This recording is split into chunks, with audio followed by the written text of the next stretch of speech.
ഓം ശ്രീനാരായണ പരമഗുരവേ നമ. ഓം ശ്രീ ശാരദാംബികായേ നമ. ശ്രീ ഗുരുവും ശ്രീ ശാരദയും എന്ന നമ്മുടെ കൂട്ടായ്മയിലെ എല്ലാ ആത്മമിത്രങ്ങൾക്കും എൻ്റെ വിനീത നമസ്കാരം. ചതയം മുതൽ തിരുചതയം വരെയുള്ള നമ്മുടെ ഗുരുദേവ ചരിതാമൃതങ്ങളിലൂടെ യാത്ര തുടങ്ങിയിട്ട് ഏറെ ദിവസങ്ങളായി. ഇന്ന് ചാവക്കാട് ശ്രീ വിശ്വനാഥ ക്ഷേത്രത്തെക്കുറിച്ച് പറയാമെന്ന് വിചാരിക്കുന്നു. പഴയ പൊന്നാനി താലൂക്കിന് മുഴുവനും പ്രാതിനിധ്യമുള്ള ഒരു ആരാധനാലയം ഉണ്ടാകണമെന്ന തീവ്രമായ ആഗ്രഹം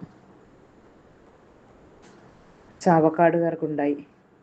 മതപരമായ കാര്യങ്ങളിൽ നാരായണ ഗുരുവിൻ്റെ പ്രഥമ സന്യാസി ശിഷ്യനായിരുന്ന ദിവ്യശ്രീ ശിവലിംഗദാസ സ്വാമികളിൽ നിന്നും ജ്ഞാനം നേടിയ ഭക്തജനങ്ങൾ ചാവക്കാട് ഒരു ആരാധനാലയം നിർമ്മിക്കുന്നതിനെക്കുറിച്ച് ആലോചിക്കാൻ 1908 ഫെബ്രുവരി 2 ഒരു യോഗം കൂടി. ആ യോഗത്തിലെ തീരുമാനമനുസരിച്ച് ഫെബ്രുവരി 8 വിപുലമായ ഒരു പൊതുയോഗം വിളിച്ചു. ആ പൊതുയോഗത്തിൽ 437 പേർ അംഗങ്ങളായി ഉണ്ടായിരുന്നു. അന്ന് അവിടെ വെച്ച് ശ്രീ വിശ്വനാഥദാസ് സമാജം എന്നൊരു സമാജം രൂപീകരിക്കപ്പെട്ടു. ക്ഷേത്ര നിർമ്മാണത്തിൻ്റെ ആരംഭം കുറിക്കുന്നത് ശ്രീനാരായണ ഗുരുദേവനായിരിക്കണമെന്നായിരുന്നു ഏവരുടെയും അഭിലാഷം. അതനുസരിച്ച് തലശ്ശേരിയിൽ ജഗന്നാഥ ക്ഷേത്ര പ്രതിഷ്ഠയ്ക്കായി എത്തിച്ചേരുന്ന ഗുരുദേവനെ അവിടെ പോയി ക്ഷണിച്ചുകൊണ്ടുവരുവാൻ തീരുമാനിച്ചു. 1908 ഫെബ്രുവരി 13 ഗുരു തലശ്ശേരി ജഗന്നാഥ ക്ഷേത്ര പ്രതിഷ്ഠയ്ക്ക് വരുന്ന വേളയിൽ തന്നെ ഇവിടത്തെയും നടത്തണമെന്ന് തീരുമാനിച്ചെങ്കിലും ക്ഷേത്ര നിർമ്മാണത്തിന് വേണ്ടുന്ന സ്ഥലമോ മറ്റു സൗകര്യങ്ങളോ ഇല്ലായിരുന്നു. എന്നാൽ ശിവലിംഗദാസ സ്വാമികളുടെ ഉദ്ബോധനം ഉൾക്കൊണ്ട് പ്രവർത്തിച്ച സമാജക്കാർ ഫെബ്രുവരി 13 തന്നെ 5 ഏക്കർ 46 സെന്റ് സ്ഥലം ക്ഷേത്ര നിർമ്മാണത്തിന് ആരംഭം കുറിക്കാൻ വേണ്ടി അത്രയും സ്ഥലം സ്വന്തമാക്കി. തലശ്ശേരി ജഗന്നാഥ ക്ഷേത്ര പ്രതിഷ്ഠയ്ക്ക് ശേഷം ഗുരു ചാവക്കാട് എഴുന്നള്ളി ശ്രീ വിശ്വനാഥ ക്ഷേത്രത്തിന് ആരംഭം കുറിച്ചുകൊണ്ടുള്ള കുറ്റിതറയ്ക്കൽ കർമ്മം നിർവഹിച്ചത് ശ്രീനാരായണ ഗുരുദേവനാണ്. ആ സ്ഥലം വലിയ കാവും കാടുമുള്ളതായിരുന്നു. ഗുരു അവിടെ നിന്ന ഏതാനും വൃക്ഷങ്ങളുടെ ചില്ലകൾ ഒടിച്ചു കളഞ്ഞതോടെ കാവും കാടും വെട്ടിത്തെളിച്ച് ശുദ്ധമാക്കി.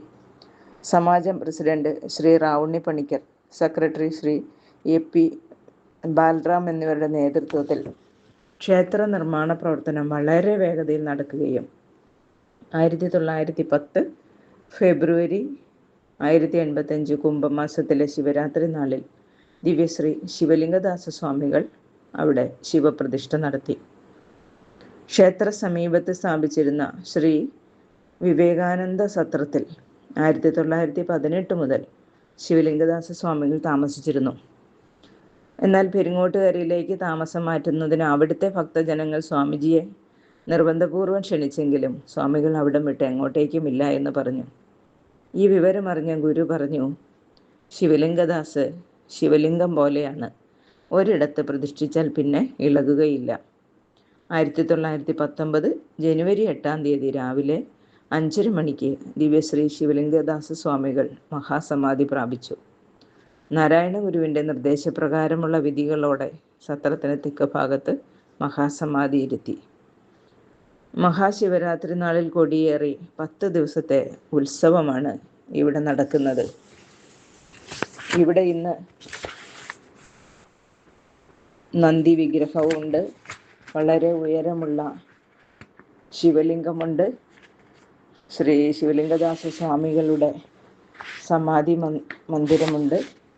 അങ്ങനെ ഗുരു കുറ്റിയടിച്ച ആ ക്ഷേത്രം ഇന്നും വളരെ ഉന്നതിയിൽ അവിടുത്തെ ജനങ്ങൾക്ക് അഭിവൃദ്ധി നൽകിക്കൊണ്ട് പരിലസിച്ചു നിൽക്കുന്നു.